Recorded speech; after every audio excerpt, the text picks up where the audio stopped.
Almost 10 साल के बाद इंडिया का एक टेस्ट मैच जो इंडिया में हो रहा था वो मैंने घर पे बैठ के देखा, इंजॉय किया, बहुत इंजॉय किया बड़े सालों के बाद।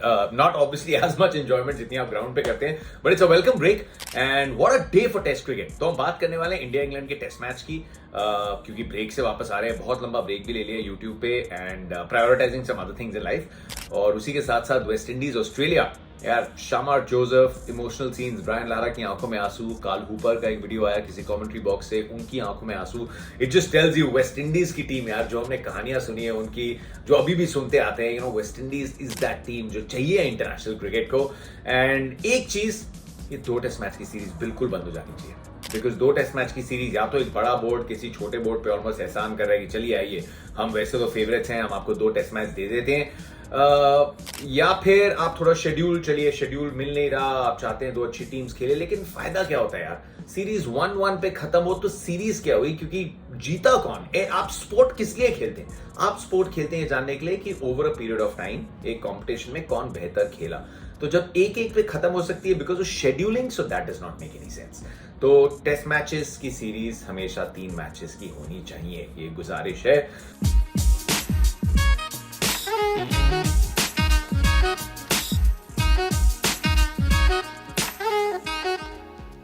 Now coming now to India versus England. Bharat और इंग्लैंड में से क्या इंग्लैंड ज्यादा स्ट्रांग टीम थी? I don't think so. क्या इंग्लैंड बहुत ज्यादा बेहतर प्रिपेयर्ड टीम थी? Yes, may be neck and neck. क्या इंग्लैंड ज्यादा ब्रेव टीम थी? क्या ज्यादा निडर टीम थी? यस। ये एंड में रिजल्ट से पता चला, इंडिया ने डोमिनेट किया पहले 2 दिनों को, जैसे आपने उम्मीद भी की थी। And let me also say this कि ये पहला टेस्ट मैच है, हमने पिछली सीरीज में भी देखा था, चेन्नई में इंग्लैंड जीती थी, उसके बाद इंडिया ने वापसी की थी। एंड यहां पे भी अच्छी बात क्या है कि 4 और टेस्ट मैचेस हैं, एक इंटरेस्ट आ गया सीरीज में। एंड उसी के साथ साथ आई एम कंप्लीटली बैकिंग कि इंडिया ये सीरीज जाके आगे जीतने वाली है। That is my full faith in this team. लेकिन ये मैच कैसे निकल गया हाथ से? क्योंकि पहली बार हुआ कि आपने फर्स्ट इनिंग्स में 190 रन की लीड ले ली, फिर भी सामने वाली टीम जीत गई। ऑब्वियस आंसर्स क्या है? ऑली पॉप की नॉक, रोहित शर्मा ने भी प्रेजेंटेशन में कहा, and everyone will have that ambition कि ये एक विदेशी बल्लेबाज की भारत में arguably one of the best knocks थी, मतलब हमारी लिविंग मेमोरी में। हम पहले जाके बहुत नॉक्स खेली गई हैं, so I am not comparing these, लेकिन हमारी लिविंग मेमोरी में इससे पहले स्टीव स्मिथ की पुणे में नॉक वाज अनबिलीवेबल, एकदम उसी श्रेणी में आती है। वो विकेट तो खैर, वो विकेट 3 दिन में मैच खत्म हो गया था। मुझे तो याद है शेन वॉर्न के साथ पिच रिपोर्ट भी की थी और उन्होंने कहा था कि बॉस अगर ये टॉस हार गई ना इंडिया तो ये मैच बहुत जल्दी खत्म हो जाएगा। And that's what happened. India England की अगर बात करूं तो 2012 में जो केविन पीटरसन ने 186 की नॉक मुंबई में खेली थी, वो जो मैच इंग्लैंड ने जीता था, वो मेरे लिए, because I was covering it as a young broadcaster, एक बड़ा आइकॉनिक मैच है। लेकिन ये शायद उससे भी आगे है, क्योंकि इंग्लैंड वहां पे एलिस्टर को, केविन पीटरसन दोनों ने रन बनाए थे। इंग्लैंड उस मैच में कभी इतना पीछे थी नहीं, वहां पे भी हमारे पास अश्विन थे, हरभजन सिंह थे, प्रज्ञान ओझा थे, 3 स्पिनर्स थे। लेकिन यहां पे ऑलमोस्ट अपनी पीक पे अश्विन, पीक पे जाडेजा, पीक पे अक्षर पटेल, इनएक्सपीरियंस ऑली पोप का और उनके आसपास बैटिंग ऑर्डर का, फिर ये मैच जीतना, आई थिंक ये वो मुंबई के मैच से भी एक कदम आगे है। एंड उस तरीके की नॉक थी ऑली पोप की। लेकिन बेसबॉल, सबसे बड़ा सवाल ये था और सब काफी बुलिश थे कि भैया इंडिया में नहीं चलने वाला बेसबॉल, ये बेसबॉल आप बाहर छोड़ के आइए। अब हम सबको लगा क्या है इतने सालों से कि बेसबॉल क्या है? बेसबॉल ये बॉल देखो और मारो। But Bazball is not about mindless hitting. हमारे टाइम पे जब वीरेंद्र सहवाग जैसे ओपनर्स थे, वहां पे हम कहते थे एक मेथड टू मैडनेस है, और आप सबने भी ये देखा होगा, हम सब फैंस के पॉइंट ऑफ व्यू से क्रिकेट देखते आए हैं। बट एक मेथड टू मैडनेस है। अगर आप थोड़ा अटैकिंग क्रिकेट खेल सकते हैं तो टेस्ट क्रिकेट में जो फील्ड्स लगती हैं वो आपको ज्यादा स्कोरिंग अपॉर्चुनिटीज देता है। तो अगर आप वो फॉर्मूला हटा दें कि भाई बॉल को पहले पुराना करो, आधा पौना घंटा देखो, उसके बाद मारो, जो अटैकिंग बैट्समैन है उनको अगर मौका मिलता है कि क्यों वेट करो, अगर बॉल मेरे पाले में गिर रही है मैं तो इसको मारूंगा, क्योंकि फील्ड तो मेरे पीछे लगी हुई है, 4 फील्डर्स तो पीछे ही है, 3 स्लिप्स और एक गली है, कवर्स तो पूरा खाली है, तो अगर ऊपर बॉल गिर रही है मैं तो रन बनाऊंगा, क्योंकि बाउंड्रीज तो खाली पड़ी है। सो वीरेंद्र सहवाग अपने टाइम पे करते थे, लेकिन वो सिर्फ मैडनेस नहीं थी, उसमें एक मेथड था, कौन सी बॉल्स कैसे, और इंग्लैंड वो कर रही है। Mindless hitting is not Bazball. Think Bazball है, फियरलेस भी नहीं। फियरलेस तो हर बंदा बात करता है, इंटेंट की भी अब हर बंदा बात करता है, और इंडिया ने क्या इंटेंट दिखाया था, जायसवाल ने जो इंटेंट दिखाया, रोहित शर्मा ने इंटेंट दिखाया, 80 तो हम भी पहुंच गए थे एंड उसी अंदाज से खेले। लेकिन पोस्ट मैच प्रेजेंटेशन में बेन स्टोक्स ने कहा भी कि उनको हारने का डर नहीं है, हार का डर हटा दिया। और एक बड़ी पुरानी कहावत है कि काफी बार ना हारने का डर हार की सबसे बड़ी वजह बन जाता है। और वो हमने कहां देखा, थोड़ा इंडिया की दूसरी बैटिंग में। जब आपको दिख रही है that the stakes are high, आप पे दबाव आ गया है, आप 200 से ऊपर चेस कर रहे हो, आपने एक्सपेक्ट नहीं किया था 190 की लीड लेके कि यार आप चेस करोगे 200 से ऊपर का, विकेट घूम रही है, तो वहां पे जब थोड़ी बैक टू बैक विकेट्स गिरी, हमने देखा जो इंटेंट पहली इनिंग में था वो दूसरी इनिंग में नहीं था। अब यू अंडरस्टैंड, क्योंकि यहां पे आपके पास एक लक्ष्य है, लेकिन ऐसा लगा that you were a little over cautious कि यार अगर आउट हो गए तो क्या। इंग्लैंड क्या कर रही है, हो गए तो हो गए, तो उनका इंटेंट, कंडीशंस, मैच की सिचुएशंस वो देख के नहीं बदलता।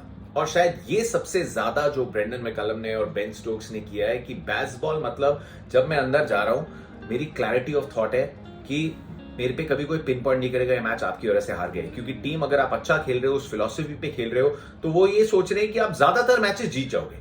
तो जो मैचेस हार गए, that is the collateral damage कि हम इस तरीके से खेलना चाहते हैं। So the understanding of baseball probably is कि आप एक्सप्रेस करिए, आप वो डर के मत खेलिए, मतलब फियरलेस भी हटा देता हूं कि रिग्रेट मत रखिए अपने पास कि अगर हो गया तो हो गया। आपकी थॉट सही थी, क्या एग्जीक्यूशन गलत होगी, कोई बात नहीं।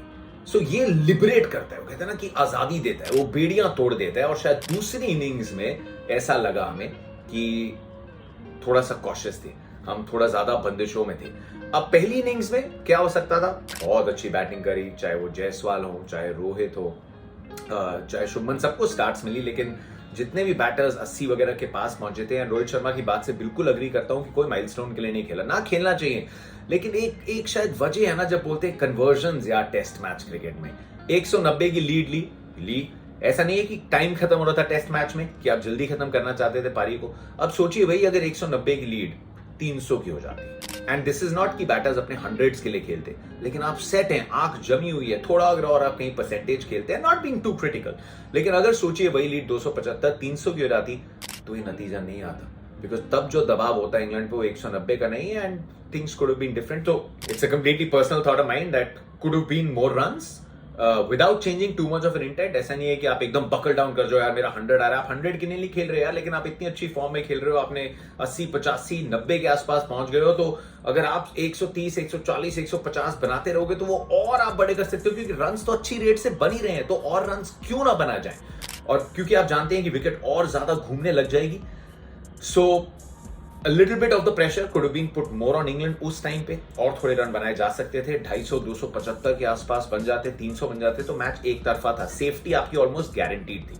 उसके बाद जिस तरीके से थोड़ा फील्ड में भी आई थिंक थोड़े और एक्सपेरिमेंटल हो सकते थे। I usually never get into एकदम ऐसे एक्सपर्ट बन के बैठ के कुछ नहीं बोलूंगा, बिकॉज जो बंदे 500 विकेट ले चुके हैं, जो 300 विकेट के पास पहुंच रहे हैं स्पिनर्स, दे ऑब्वियसली नो लॉट मोर, लेकिन यू जस्ट फेल्ट कि जो ट्राइड एंड टेस्टेड चीजें थी वही की जा रही थी, थोड़ा ज्यादा आउट ऑफ द बॉक्स नहीं गए। जब ओली पोप बैटिंग कर रहे थे, फील्ड में थोड़े से कंधे झुके हुए दिखे, थोड़े से कैचेस हाथ से निकल गए, सो वहां पे भी इंडिया को लगेगा दैट क्या बहुत देर बाद रियलाइज हो कि ये मैच ना बहुत जल्दी चेंज हो रहा है, इसके जो डायनामिक्स है बहुत जल्दी चेंज हो रहे हैं, without taking any credit away from Ollie Pope. ऐसा नहीं है कि वो चीजें ट्राई होती तो ये रन नहीं बनते, बट हो सकता है क्योंकि वो तो सर पे कफन बांध के थे कि जितने भी यहाँ रन बन रहे हैं वो तो लॉटरी है। बहुत देर के बाद रियलाइज होता है कि ये मैच तो एक्चुअली अब हम थोड़ी स्ट्रेंथ में आ गए हैं। लीड पहले आपने कट डाउन कर दी, अब आपने लीड ले ली है, 70 की होगी, 100 की होगी, 150 की होगी, अरे आपने 200 पार कर दिया, so you are actually going in for lottery. तो आपको आउट होने का मलाल नहीं है, चांसेस तो आप रेगुलरली दे रहे हो, तो वहां पे थोड़े और चांसेस, फील्ड में थोड़ा और प्रोएक्टिव ये किया जा सकता था।